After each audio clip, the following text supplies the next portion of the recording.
Hi, we are Bill and Kate Hafer with the Hafer Group of Southern Classic Realtors, and this is our virtual listing presentation, basically. So we're going to be telling you a little bit about us and exactly what we do from start to finish when we market your home for you. We're going to cover a lot of items, but we just want you to know everything in great detail. Right, Bill? We want to be extremely thorough. Yeah, absolutely.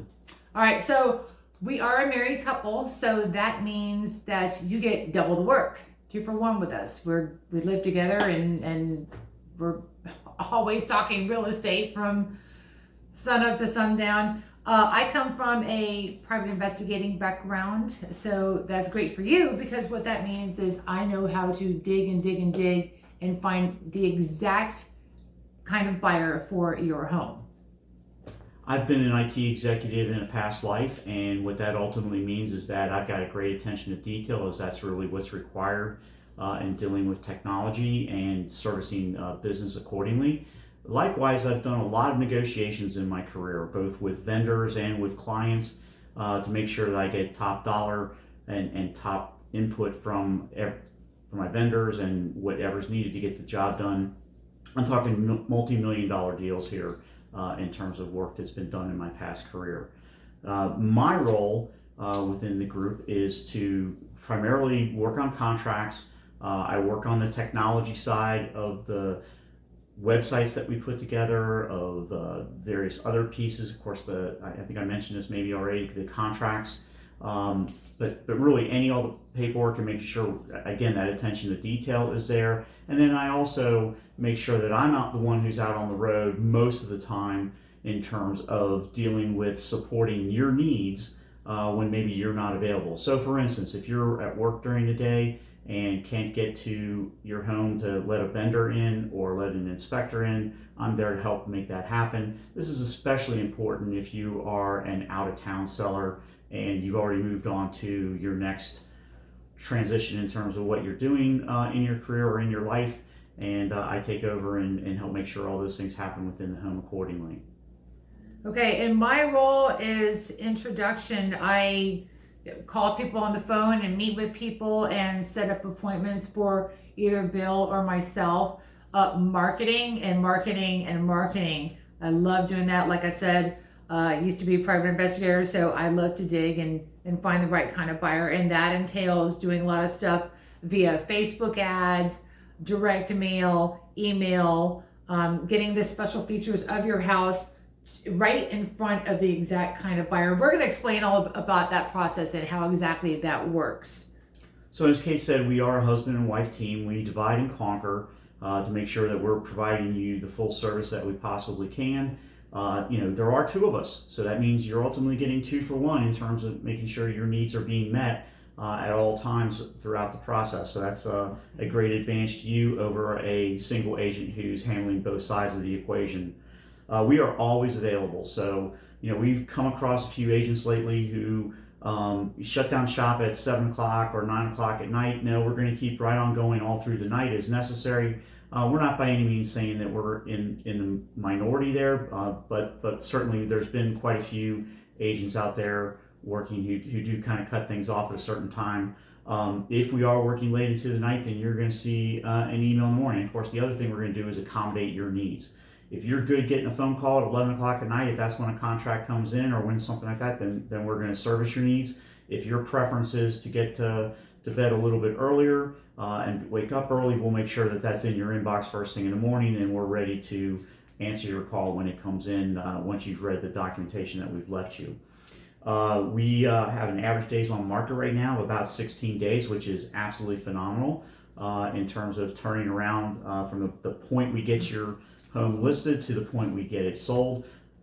There are a lot of zeros and ones going in these days just because it is a fast market, but overall, throughout our time, it's been approximately 16 days of time to get your home sold and work towards the closing table. In the case of our sale price to list price ratio, we are the sale price is 98.66% of the list price, which means ultimately that we're doing a really good job up front in terms of doing a comparative market analysis and saying what your home is worth. And then it all comes down to is just how many buyers are coming to the table knocking on your door for that price. And we're seeing a lot of lately that there is a lot of competition. We're seeing some expansion of prices on homes, but ultimately your home has to absolutely be move-in ready to be able to qualify for those bidding up processes. And be in the right price range as well, of course. And Bill, he's really, really spot on with pricing homes. So much so that we're talking about, getting him be a certified appraiser on top of this, so that it's just extra insurance, so that exactly that the home is being priced correctly. It's my analytical time being in technology that analysis is what I'm used to doing, and looking at data very carefully and making sure that it's telling me what I need it to tell me, and that's been very helpful in transitioning to a real estate career. As Kay said, we work together. Should we agree that it makes sense for us to work together with you, then we're going to make sure that the price of your home is set correctly, we will also provide you with a net sheet to make sure that you understand what you're going to walk away with. We're going to include such things as commission. We're going to talk about what time in the year are we, and how much of this year's property taxes you're going to be liable for. We're already do the same thing for your homeowners association if that's applicable, and things like your homeowners insurance as well. Under those circumstances, because mid-year, depending on whether you've prepaid or postpaid, and those are a little bit different depending on whether you're talking about taxes or insurance, those all play into what hits your bottom line. And then we're also going to kind of, up front, we're going to talk about things that are possibly going to happen, like a request for contribution to close, for a termite bond, for a septic system inspection or clean out if that's warranted. And in the case of an FHA or a VA loan, that's more likely than with a conventional loan. So all those things are going to come into play.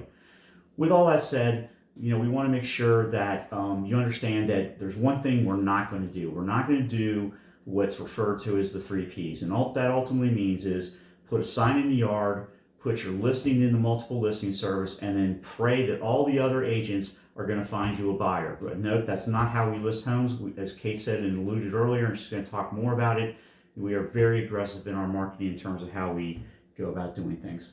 And remember, a home has to sell 3 different times, okay? The first time is the agreement on price, second is the inspection process, and third is the appraisal process, which we will cover as well.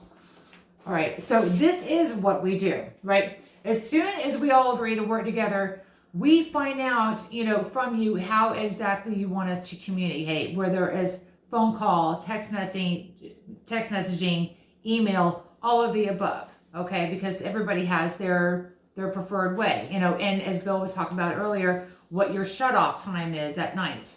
If you don't have a shut-off time, that's great, because offers, when offers come in, we get offers coming in like at all hours of the night sometimes, depending on who the agent is. And if you want to know about it right away in the middle of the night, then there we go. We figured that out. So we are straight shooters. Tell it like it is. We're not going to sugarcoat anything, because you deserve the most honest answers, the most honest service, level of service, and customer satisfaction. We come prepared with our signpost for your yard as soon as we agree that we can work together, and also with the little directionals that says home for sale with the arrow, so your home is easily, being able to be easily found. And as soon as we sign on to work for you, we immediately start out with our Coming Soon campaign. So, all right, this goes out to, first of all, every Southern Classic agent and Southern Classic Realtors all over Georgia. Okay, so right now, we are in the end of February of 2021. So right now there is about 350 Southern Classic agents, and all that does is just grow every week. We talk to our broker, and it grows by like 8 to 10 people sometimes per week. So depending on when you see this, you could do the math and figure out about how many agents there are all over Georgia. So they will know about your house that is on the coming soon status, because somebody might have a buyer in Savannah, Georgia, that's an agent down there in Savannah that wants to move up here. And guess what? They already know about it. Also, part of this coming soon campaign is every single realtor in both Fayette County and Coweta County will know about your listing. And how this is possible is because we are members of both board of realtors. Very few agents are members of both board of realtors. Okay, so first of all, it's an expense to to us to do that, but we feel it is so worth it because we are able to get the emails of the realtors, and we use that to our advantage and their advantage as well. As the coming soon status, they get in their inbox, bam, a blast of your coming soon listing, and same thing when it goes live. Not just on the MLS, they're going to get the emails as well. So that is a huge plus, we feel, and that's frankly, one of the reasons why we are members of both boards. So as Kate said, we do invest our own money, and what we want to do is we want to maximize exposure to your home every which way we can, whether it's through social media, whether it's through email campaigns, whether it's through papers where appropriate. We invest in building websites, just as to state a few, and I'm going to go through more details on that. But the whole purpose is to get your home out in as many eyes as possible so that we get you top dollar as fast as we can and get your home sold aggressively. We do use a professional photographer, and one of the most important things about that I like to share with everyone is that the photographer we use takes multiple exposures of the same room in your home, obviously from different angles as well, but the same exact picture is taken multiple times so that the exposures can be brought together and put together the perfect lighting for each and every room. And the effects of this are just amazing. They're going to do things like put fires in your fireplaces. They're going to, if it just happens to be a gloomy day, they're going to make sure that the sky is blue. So they're going to put your home in the best light because these guys are just top notch in the way they do things. Now, real quick, Bill, when you were talking about investing our own money into marketing, we will gladly prove that to you because we have the receipts of how we market. Instead of just talking the talk, we will prove it to you that we are actually investing our own money into marketing for your home. Okay. Absolutely. And as soon as the pictures are available, usually the next day, we're going to get those out in front of you, and we're going to work together with you to decide on what are the best angles, what puts your home in the best light. If there are any touch-ups that need to be done, then we'll send the photographers back out again to do some additional photoshopping where appropriate. Everything's going to be perfect and to your satisfaction before we actually get it posted into our additional campaigns, our new listing campaign, as well as what we put into our website and everything else. We do work very hard to put the most professional copy in place on your home. You're going to get a chance to review the wording and make sure that we haven't missed a nuance or a room or something that you think is important. Also about the neighborhood, that we want to make sure that we're hitting all the high points of your neighborhood. We want to find every selling point we can find in your home. In the case of having Master on the Main, we're going to use that to our advantage to target market to families with older children, because ultimately what that means as you get to that point of being Master on the Main, you want a little bit more separation from the children. They want a little more separation from you because they're a little more mature. If you've got a younger family, you're probably going to want all the bedrooms together, and that allows you to get up in the middle of the night and take care of them if they get sick and whatnot. So again, that's all going to be incorporated into how we market your home, depending on what type of home that you have and what its features, functionality are. I mentioned earlier, and I'm going to say a little more. We do create a website, and it's going to be labeled and have a unique URL for what your needs are and how we present your home. It's going to have your address in it so that we are marketing directly for your home. Unlike some other realtors who put that on their Facebook page, and that's kind of the extent of it, we go much further than that. We use that website to do those email communications to our peers, as Kate talked about earlier, but we're also going to get that information out via Facebook marketing. We're going to do targeted campaigns again, hitting up the right people who are looking for a home just like yours, and we're going to blast out your website that was developed by us to those people. That website includes, lots of pictures, lots of information about the home, the write-up that we did. It's not only in the MLS, but it's also going to be in this website. It includes a small video where Kate does an introduction in front of your home and invites any potential buyer into your home. It also includes a little bit of music as we're going through the gallery of pictures. And then finally, Kate will wrap up and do a further invitation to the buyer to come visit the home. And there's our incentives there for us to take both sides of the transaction, again, to benefit you and to benefit us and provide you the best value that we possibly can. We do yet another email blast when we're at that point, and we're no longer in the coming soon status. We're in a new listing status. Again, we're going to blast that out as many times as we have to get the attention that we want to bring potential buyers to your home. Then we go on and make sure that we use our local realtor only websites that are and social media campaigns where we again post all the information about your home, those websites and URLs, etc., so that we are getting the information out again to the broadest number of people in the broadest number of ways to help bring that buyer to your door and make sure that all happens successfully. Which right now I belong to about 29 of them. And if your house is warranted, it will also go national and international too, and capture those eyes looking at it. Absolutely. So I've also partnered with several agents in different states from East Coast to West Coast because so Bill looked at like what's called domestic migration patterns. So there's a lot of people from California, like a specific zip code, that are moving here to Georgia. So we will push out Facebook ads to that specific zip code in California and let those people see the homes that we have for sale over here. We've had a lot of success and a lot of volume of potential leads come through that mechanism, and it's been successful for us. So we're going to continue to do that where warranted.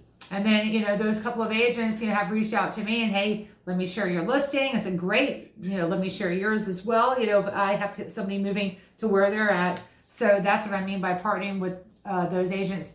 And so you have the map, right? Yep. All right. When we do list your home, we not only list it in the Georgia MLS, but we also list it in the first MLS. We're going to explain what that means. So the Georgia MLS is represented here in the blue. And while the name implies, the Georgia MLS covers all of Georgia, there are pockets of Georgia, and we're only highlighting a couple here, which are in our local proximity, but there are parts of Georgia that are required to use their local MLS. And one of the key examples here in southern southwest Atlanta, in the suburbs, the people in Atlanta, in the central Atlanta, we're seeing a lot of migration of those people coming down here as well because of the school systems, because of the less hustle and bustle, getting away from some of the traffic and doing those sorts of things. We're seeing more and more companies not require people working in their offices for various reasons. And we're just seeing a large migration down here, and ultimately we believe the lifestyle here in Fayette and Coweta County is better. And I'm sure you would agree if you're looking to sell your home here, you've lived here, you know those things. So we want to make sure we get in front of those realtors aggressively as well. So all those up here in yellow who are working in the general Atlanta area, they're in what's called the first MLS, or first multiple listing service. And they have to participate there. The reality is they're not going to be looking in the Georgia MLS for properties. They're going to be looking in the first MLS. So it's important for us to get your listing in front of them as well. And we pay extra to do that. The other advantage of posting into the first MLS is they've recently gone into an agreement with the middle Georgia MLS, which is surrounded kind of by the Macon area, which is this area in green. And what that ultimately means is we're hitting up all three of these areas with your listings to make sure that we're, again, maximizing exposure to, anyone and everyone who may have an interest in your home. So the first MLS, by the way, is 24 counties over here, and the Middle Georgia MLS is 21 counties. So yes, all these agents that are part of these counties, live in these counties, will see your listing directly in front of them. So we also have an enormous list of investors all around the country that purchase homes in Fayette and Cowee counties, and if interested, we will market your home to these investors, gaining even more exposure for your home. And we deploy targeted ads for your home. So again, here's the PI background. So I find the most opportune buyers for your home, and I capture their email, their phone number, their mailing address, and they will get Facebook ads about your house. They will get emails about your house, direct mails about your house, and these will be people that are actually looking and that can qualify and that can afford your home, right? Absolutely. So that gets sent out to them. We hold agent open houses. If your house hasn't gone under contract already, yes, we will hold agent open houses. That happens like one Wednesday a month, depending on what region of the county you're at. Or it's also called brokers open. But the purpose of that is to invite other agents in, entice them with snacks or lunch and gift cards, stuff like that, wine, whatever, and entice them to come in. They look at it and give us their feedback, like edit the house also. Say if the house, isn't moving right away or doesn't have a lot of activity right away, we'll find out why from them, because they're going to give us their honest answer about it. But it's also so that they can actually just come in with their own eyes and like actually be in the house instead of just seeing it, on the MLS picture. They're going to evaluate their buyers in terms of whether there would be an interest in the particular home, and they're also going to spread the word to their peers within their agencies as well. And if warranted, if your house hasn't sold yet, then we will also host a public open house, only if you say it's okay, of course. And with the public open house, we have a sign-in sheet for people. So it's not just like, oh, come on, and what's that saying? Come on and take a look, yeah. No, come on. Oh, come on. Okay, so it's not like that yet. We have a sign-in sheet. So their name, their number, their email, and then we say, are you pre-qualified? So we want to know that, and then I am going to follow up with them, because they were obviously interested enough to come to the open house. So I want to follow up and say, if they're interested in maybe possibly making an offer and stuff, because normally if people go to an open house, they're saying multiple houses in the same day.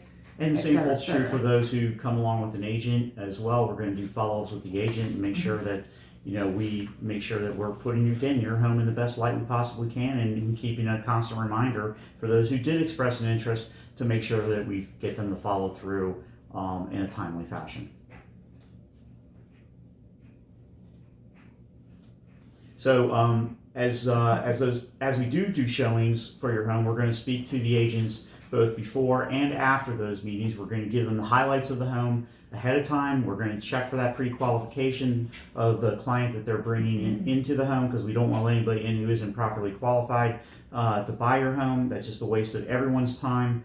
But we're also going to follow up after, because we expect our peers to provide that feedback on what their clients thought and what they thought about the home. Again, we want to give you constant feedback in terms of what's being said about your home, so that we can make some tweaks and make some improvements as necessary, and or just find in some cases there's just not a perfect match for what the individual's looking for. But it doesn't take too many of those visits to narrow things down and find the right buyer for your home. When the offers do come into your home, I think we mentioned this a little bit earlier, but we're going to highlight a little deeper here. We want to know what kind of communications and when communications are best for you. Maybe you don't want to communicate during working hours. Maybe you have a shut off at night, or you prefer to only communicate certain days of the week, or there's daycare issues or anything like that get into the way of our communications with you. We're going to check on those things ahead of time and make sure we know what's right for you and follow up accordingly. As I just alluded to, Kate follows up with every single agent. If they don't follow through on the things that they should after a showing, and we hound them. We hound them hard. So when offers start coming in, we're gonna also, as in the case of like multiple offers, right? I'm sure, I mean, we just had this happen, we put up a house last week and 9 offers 9. within just a few hours, and the seller said, all right, that he was just overwhelmed that we're gonna have to shut it down, which is, so that's what it is. We're gonna ask you, what cutoff time you want if multiple offers start coming in, so that you can be presented with all the offers. So like what we did was, okay, we sent out a note on the system that all agents can see, all offers have to be in by 5 o'clock tomorrow, no more showings after that. So that's what I'm talking about with that. Once you do accept an offer, then certainly we're going to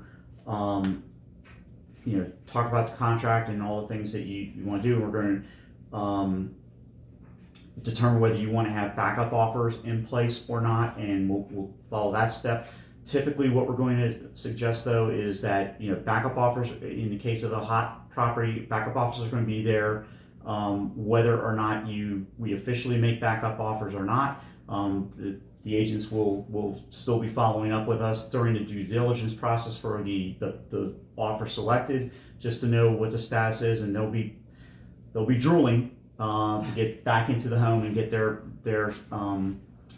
potential buyer into the home as well. And with everything, we offer advice and suggestions to you during this whole process, negotiating with the price, with the inspection, with the appraisal. But in the end, you are the ultimate decision maker. We don't make the decisions for you. You make the decisions, and we just make it happen.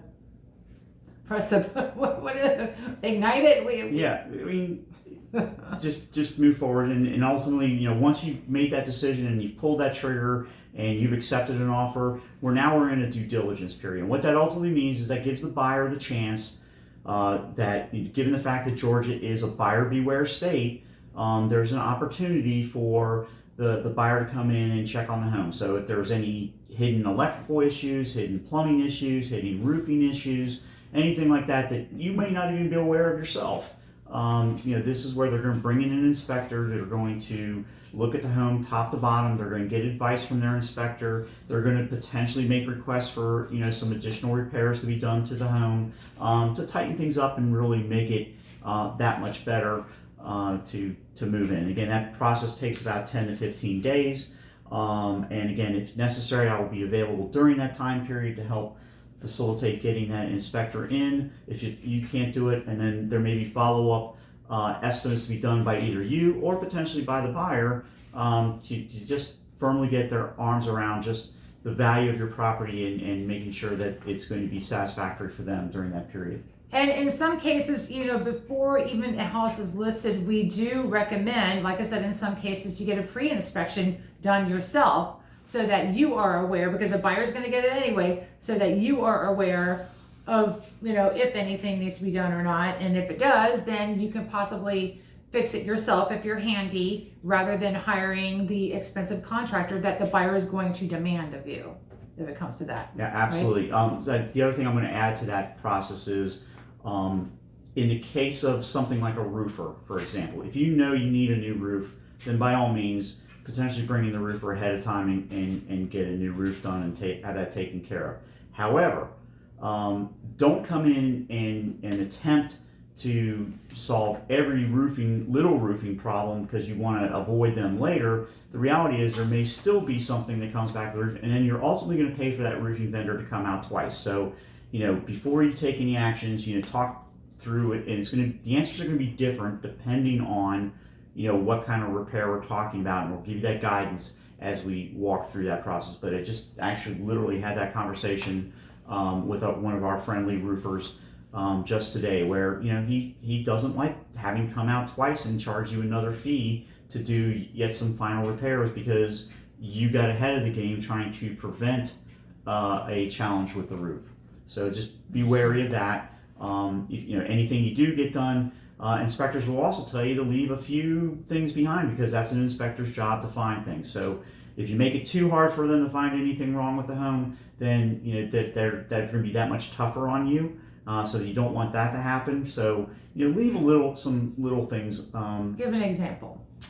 So don't necessarily fix all the polarity issues on electrical outlets because that's a common thing that happens over time. That you have a light switch goes bad and you go and repair and fix it yourself. You might get that black wire and that white wire reversed from what is ideal, and that's not a terrible thing. It's not necessarily going to start a fire in home, but it's not ideal either. And inspectors will find those things and get them resolved or repaired. Little cracks and caulking in the bathroom. You want it to look good, but if there's if it looks good, don't bother to make it perfect. Leave it so you can caulk it after the fact.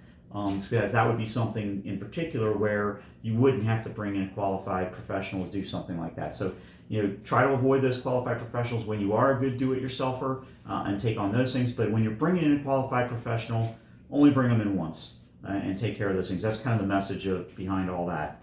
The other thing that's going to happen in this first period is the buyer is going to have to supply earnest money. They're going to supply that earnest money to either the closing attorney, or they're going to supply it to the broker for the buyer. Both are qualified to hold the money as an independent third party until either the contract terminates or until we get to the closing table and get that resolved. The key thing about that is we're going to talk to you and make sure that that earnest money is high enough to properly incent you to take that offer. So we're talking roughly between 3 and 5% on average of the purchase price to put that money down and prove that that buyer is absolutely serious about buying your homes, because you don't want to take it off the market for somebody who's going to just kind of be playing games, right? And then when the inspection process does come into play, bear in mind that this is going to be the second time you've negotiated. Of course, you negotiated on price when we all agreed on it, but when the inspector does come in and they find some things wrong with your home, again, they probably are unexpected, or maybe they were, if you're leaving those little tidbits behind, you're going to negotiate again as to whether you're going to take care of those things because the buyer's asking of it, and you're into yet another negotiation period. So be aware of that there are going to potentially be some repairs that are going to be requested. We can't anticipate that. That's one of the things we can't put into the net sheet for you, is if there's a hidden expensive repair that needs to be done. But that's all part of the inspection process and the due diligence, and that's where that ultimately will come out. All right, and once we are through the due diligence process, then we are along for the ride to the closing table.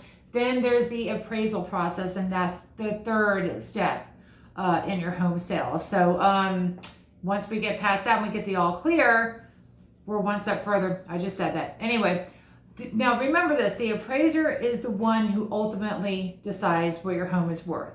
So if your home doesn't appraise for the agreed selling price, then we'll either have to go back to negotiating the price of the home, or the buyer is going to have to come up with more money for the home, right? Yeah, again, this is your third place where you're going to negotiate should your appraisal come in light. So if you've agreed on a price tag, for example, if you've agreed on a price tag of $300,000, but the appraiser comes back and says, nope, I'm sorry, it's only worth $275,000, then you're back at the negotiating table in terms of whether or not you're going to drop your price to what it appraised at and what the market, what the appraiser says the market is absolutely at, or whether or not the buyer wants the home so badly they're going to go ahead and put in an additional $25,000 in this particular case, or you guys may choose to meet in the middle and split the difference between the appraisal and the agreed sale price. And to avoid this from happening, that's why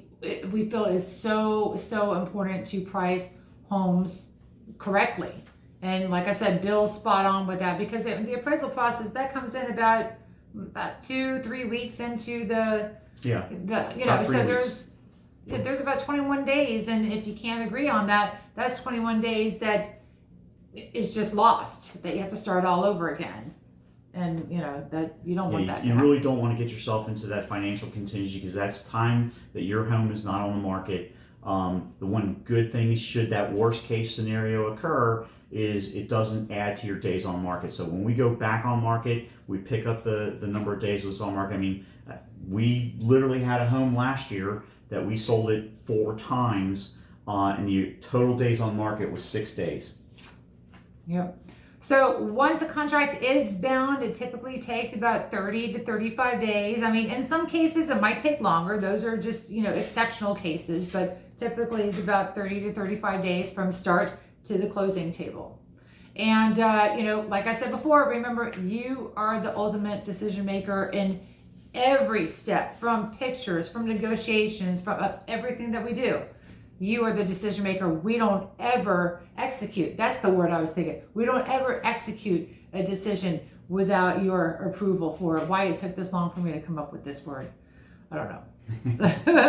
So if you have any questions about anything at all, 678-628-5283. Let me know. info@hayforgroup.com also, if you prefer email.